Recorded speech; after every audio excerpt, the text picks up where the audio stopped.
Welcome to Jiyam food காம்பி. ஆடி மாதம்னாலே அம்மனுக்கு விசேஷம். அதுவும் ஆடிச்சோ அடிவெள்ளினா ரொம்ப விசேஷம். அதுக்கு பலவிதமாக பிரசாதங்கள் செய்வாங்க. அதில் ஒன்று ஸ்பெஷலாக நம்ம பால் கொழுக்கட்டை எப்படி செய்கிறதுன்னு பார்க்கலாம். பால் கொழுக்கட்டை பண்ணுறதுக்கு ஒரு கப் இடியாப்ப மாவு இல்லைன்னா கொழுக்கட்டை மாவு எடுத்துக்கோங்க. அது கூட ஒரு பிஞ்சு உப்பு போட்டுக்கலாம். மாவில் மிக்ஸ் பண்ணுறதுக்கு 1.5 கப்லேருந்து 2 கப் வரை தண்ணியை நல்லா கொதிக்க வச்சுக்கலாம். தண்ணி நல்லா கொதிச்சிருச்சு. நம்ம மாவில் ஊற்றி மிக்ஸ் பண்ணிக்கலாம். இது நம்ம கொஞ்சம் கொஞ்சமாக ஊற்றி மிக்ஸ் பண்ணிக்கலாம். நல்லா திக்காக ரொம்ப திக்காக இருக்க வேண்டாம், கொஞ்சம் சாஃப்டாக பசைங்க, தண்ணி ஆகிடக்கூடாது, அந்த அளவு பசைஞ்சு எடுத்துக்கலாம். இந்த அளவுக்கு நல்லா சாஃப்டாக பசைஞ்சுக்கோங்க. இது கொஞ்சம் நேரம் அப்படியே மூடி வச்சுக்கலாம். ஒரு 2 நிமிஷம் ஆறட்டும்.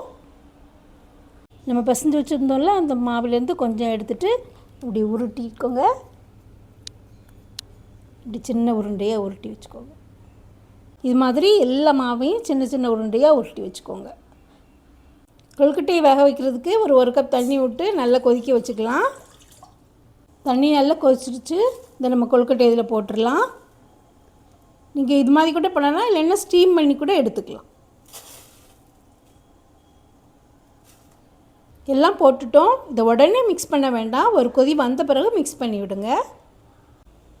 ஒரு நிமிஷம் கொதிச்சிருச்சு. இதை லைட்டாக மிக்ஸ் பண்ணி விட்டுக்கோங்க, இல்லைன்னா அடியில் பிடிச்சிடக்கூடாது.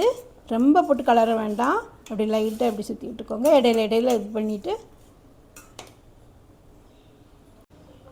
இதை மூடி வச்சு ஒரு 8 நிமிஷம் மீடியம் ஃப்ளேமில் வேக வச்சுக்கோங்க. அது வெந்துட்டுருக்க டைமில் நம்ம வெல்லத்தை உருக்கிக்கலாம். ஒரு 1/4 கப் தண்ணி விட்டுக்கோங்க. 1 கப் வெல்லம் எடுத்துக்கோங்க. அதை நல்லா மெல்ட் பண்ணால் போதும். வெல்லம் நல்லா கரைஞ்சிருச்சு. பாகு மாதிரிலாம் ஆக வேண்டாம், சும்மா ஜஸ்ட் கரைஞ்சால் மட்டும் போதும். கொழுக்கட்டை நல்லா வெந்துருச்சு. இந்த அளவுக்கு நல்லா வேகணும். இந்த டைமில் நம்ம கரைச்சி வச்சுருந்தோம்ல, அந்த வெல்லத்தை விட்டுடலாம். நீங்கள் வெல்லத்துக்கு பதில் ஜாகரி பவுடர் கூட யூஸ் பண்ணிக்கலாம். இதை இப்படி லைட்டாக மிக்ஸ் பண்ணி விட்டுக்கோங்க.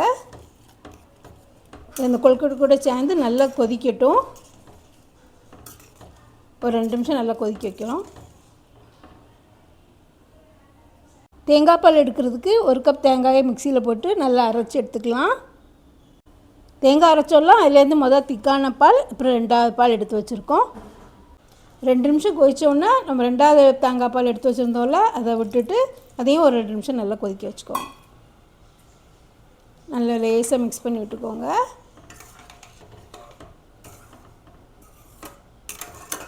நல்லா கொதிக்கட்டும். இது பசஞ்சு வச்சுருந்தோம்ல, அந்த மாவை கொஞ்சம் எடுத்து இதில் தண்ணி மாதிரி கரைச்சி வச்சுக்கோங்க. இந்த டைமில் நம்ம மாவு கரைச்சி வச்சுருந்தோம்ல, அதை விட்டுடலாம். இது கொஞ்சம் திக்காகி கொஞ்சம் க்ரீமி டெக்ஸ்சரில் வந்துடும்.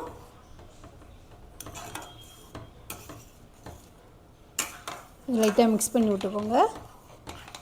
இதுவும் ஒரே ஒரு நிமிஷம் நல்லா கொதிக்கட்டும். இந்த டைமில் 1 டீஸ்பூன் நெய் போட்டுக்கோங்க. இது உங்களுக்கு விருப்பம்னா போட்டுக்கோங்க, அது உங்கள் இஷ்டம்தான். இதையும் லைட்டாக மிக்ஸ் பண்ணிடுவோம்.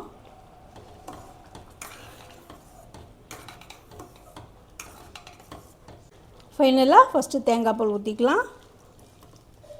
இதை விட்டுட்டு ரொம்ப கொதிக்க வைக்க வேண்டாம், லேசாக சூடானா போதும். அப்புறம் ஏலக்காய் பொடி கொஞ்சம் போட்டுக்கலாம். போட்டு ஒரு மிக்ஸ் பண்ணி விட்டுக்கோங்க. அவ்வளோதான், பால் கொழுக்கட்டை ரெடி ஆயிடுச்சு.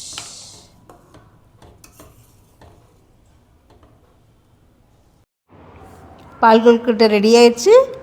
நீங்களும் வீட்டில் செஞ்சு பார்த்துட்டு எப்படி இருக்குன்னு கமெண்ட் பண்ணுங்கள். சேனலை சப்ஸ்கிரைப் பண்ணி சப்போர்ட் பண்ணுங்கள். பெல் ஐக்கானை ப்ரெஸ் பண்ணுங்கள், அப்போ தான் நோட்டிஃபிகேஷன் வந்து சேரும். ஓகே, தேங்க்யூ, பாய்.